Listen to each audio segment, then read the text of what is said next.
ഇത്തവണത്തെ ഓണത്തിന് കൈമ കൊണ്ടൊന്ന് പായസം ഉണ്ടാക്കി നോക്കൂ കേട്ടോ. എക്സ്ട്രാ ക്രീമി ആയിട്ടുള്ള പിങ്ക് നിറത്തിലുള്ള കൈമ പായസം. സാധാരണ എല്ലാവരും കാരമലൈസ് ചെയ്യുന്ന പോലെയല്ല, ഇൻഗ്രീഡിയൻസിൽ വ്യത്യാസമുണ്ട് കേട്ടോ. നമസ്തേ, ഞാൻ ധന്യ. ഇത് വെജ് കേരള. എല്ലാവർക്കും വെജ് കേരളയുടെ ഒരു പുതിയ വീഡിയോയിലേക്ക് സ്വാഗതം. വീഡിയോ ഇഷ്ടപ്പെട്ടാൽ ലൈക്കും കമൻറ്റും പിന്നെ ഒരു ഹൈപ്പും കൂടെ തരാൻ മറക്കല്ലേ. ഈ ഒരു പായസത്തിന് വേണ്ടി ഞാനൊരു 1/4 കപ്പ് കൈമരിയാണ് എടുത്തിട്ടുള്ളത്. അത് 2 ലിറ്റർ പാലിലാണ് ഉണ്ടാക്കുന്നത്. ഇപ്പോൾ കുറച്ച് ലൂസായിട്ട് വേണമെന്നുണ്ടെങ്കിൽ 1/2 കപ്പ് കൈമരി എടുക്കാം. കുറച്ചൊന്ന് തിക്കായിട്ട് വേണമെന്നുണ്ടെങ്കിൽ 1/4 കപ്പ് എടുക്കാം. കൈമരി ആയതുകൊണ്ട് തന്നെ പായസത്തിന് ഒരു പ്രത്യേക ഫ്ലേവർ ആയിരിക്കും. അരി ഒരു 3-4 തവണ നന്നായിട്ട് കഴുകിയതിന് ശേഷം വെള്ളം വാർത്ത് വെക്കാം കേട്ടോ. കുതിർത്ത് വെക്കുകയൊന്നും വേണ്ട. 2 ലിറ്റർ പാല് ഞാൻ നേരത്തെ തന്നെ തിളപ്പിച്ച് വെച്ചിട്ടുണ്ട്. ഇനി ഒരു അടി കട്ടിയുള്ള പാത്രം, ഞാനിവിടെ ഉരുളിയാണ് എടുത്തിട്ടുള്ളത്, മീഡിയം ഫ്ലെയിമിൽ വെച്ചിട്ടുണ്ട്. അതിലേക്ക് 2 ടേബിൾ സ്പൂൺ നെയ്യ് ഒഴിച്ചു കൊടുക്കാം. നെയ്യ് ഒന്ന് ചൂടായി വരുമ്പോൾ അതിനകത്തേക്ക് ഒരു 20-25 എണ്ണം സ്പ്ലിറ്റ് ചെയ്ത കാഷ്യൂസ് ചേർക്കുന്നുണ്ട്. കൂടെ തന്നെ ബദാം നീളത്തിൽ അരിഞ്ഞതും ചേർക്കുന്നുണ്ട്, ഒരു 1/4 കപ്പ്. കശുവണ്ടി പരിപ്പ് ഒന്ന് ചെറുതായിട്ട് ബ്രൗൺ കളർ ആവുന്നത് വരെ വഴറ്റി കൊടുക്കാം. ആ സമയത്ത് നമ്മൾ ഇതിലേക്ക് ചേർക്കുന്നത് ഉണക്കമുന്തിരി 2 കളറിൽ എടുത്തിട്ടുണ്ട്. ഏതെങ്കിലും ഒന്ന് മതി, ഞാനൊരു ഭംഗിക്ക് വേണ്ടി എടുത്തു എന്നേ ഉള്ളൂ. ഒരു 1/3 കപ്പ് ചേർത്തിട്ട് നന്നായിട്ട് വഴറ്റി കൊടുക്കാം. അതൊന്ന് പഫപ്പ് ആവുന്ന വരെ, വീർത്ത് വരുന്നത് വരെ. ഇതിപ്പോൾ റെഡി ആയിട്ടുണ്ട്. നമുക്ക് കോരി മാറ്റി വെക്കാം. ഉരുളിയിൽ ബാക്കി ഉണ്ടായിരുന്ന പൊടിയൊക്കെയുള്ള ആ നെയ്യ് ഞാൻ മാറ്റി കളഞ്ഞിട്ടുണ്ട് കേട്ടോ. ഇനി ഇതിലേക്ക് പഞ്ചസാരയാണ് ചേർക്കുക, 1 കപ്പ്.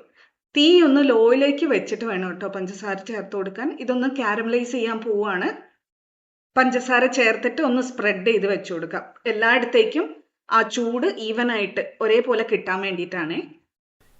ഇളം തീയിലിട്ട് പഞ്ചസാര ഇതേപോലെ കാരമലൈസ് ചെയ്ത് എടുത്തിട്ടുണ്ട്. ഇനി നമ്മൾ ഇതിലേക്ക് ആഡ് ചെയ്യുന്നത് ബട്ടറാണ് കേട്ടോ. ഇത് സാധാരണ ആരും ചെയ്യാറില്ല, പക്ഷേ ബട്ടറും കൂടി ചേർത്ത് കഴിയുമ്പോഴേ കാരമലൈസ്ഡ് ആയിട്ടുള്ള ഒരു ടോഫി ടേസ്റ്റ് ഒക്കെ ഇല്ലേ, അതുപോലെ കിട്ടുള്ളൂ നമുക്ക്.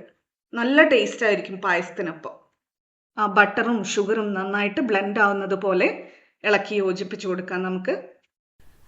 പിന്നെ ഉപ്പില്ലാത്ത ബട്ടറാണ് കേട്ടോ ചേർക്കേണ്ടത്.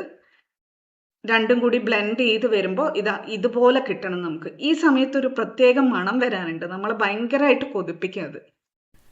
ഇനി നമുക്ക് കാച്ചി വെച്ച 2 ലിറ്റർ പാല് ഇതിലേക്ക് ചേർത്ത് കൊടുക്കാം. ഇവിടെ ഒരു പ്രശ്നം വരാനുണ്ട്. പാല് ചേർക്കുമ്പോൾ നമ്മൾ അടിയിൽ ചെയ്തു വെച്ച കാരമൽ ആ സോസ് ഉണ്ടല്ലോ, അത് കട്ടി പിടിക്കും. അപ്പം പേടിക്കേണ്ട ആവശ്യമില്ല. അത് നന്നായിട്ട് ഇളക്കി കൊടുത്തുകൊണ്ടിരിക്കുക. അത് തന്നെ അലിഞ്ഞോളും.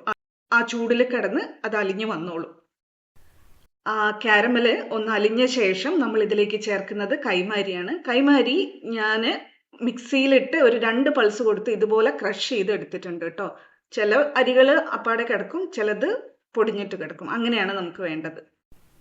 അരി മുഴുവനായിട്ടും ചേർത്ത് നന്നായിട്ടൊന്ന് മിക്സ് ചെയ്ത് കൊടുക്കുക. എന്നിട്ട് അത് വേവുന്ന വരെ, ഒരു 80% വേവുന്നത് വരെ നമുക്ക് ഇടയ്ക്കിടയ്ക്ക് ഒന്ന് ഇളക്കി കൊടുത്താൽ മതി. ഒരു ഫ്ലേവറിന് വേണ്ടി ഞാനൊരു 4 ഏലക്ക ഒന്ന് ചതച്ചിട്ട് ഇടുന്നുണ്ട്. ഇളക്കി കൊടുത്തുകൊണ്ടിരിക്കാം. ഇടയ്ക്കൊന്ന് വേണമെങ്കിൽ സ്റ്റോപ്പ് ചെയ്തോളൂ. അരി ഏകദേശം ഒരു 80% വേവാകുമ്പോൾ നമുക്കിതിൽ മധുരം ഒന്ന് അഡ്ജസ്റ്റ് ചെയ്തെടുക്കാം. ഞാനിവിടെ ഒരു 1/2 കപ്പ് പഞ്ചസാരയും കൂടിയാണ് ചേർത്ത് കൊടുക്കുന്നത്. നിങ്ങളുടെ സ്വാദിനനുസരിച്ച് പഞ്ചസാര അഡ്ജസ്റ്റ് ചെയ്തോളൂ. മീഡിയം തീയിൽ പഞ്ചസാരയും ചേർത്തിളക്കി ഏകദേശം ഈ ഒരു പാകത്തിന് കൺസിസ്റ്റൻസി ആവുമ്പോൾ നമുക്കിത് അടുപ്പത്തുനിന്ന് ഇറക്കി വെക്കാം. ഒരല്പം പച്ച നെയ്യും പിന്നെ നമ്മൾ വറുത്ത് കോരി വെച്ച ഡ്രൈ നട്ട്സും ഉണക്കമുന്തിരിയും ഒക്കെ ഇതിലേക്ക് ചേർത്ത് കൊടുക്കാം. നന്നായിട്ട് ഇളക്കി കൊടുക്കാം.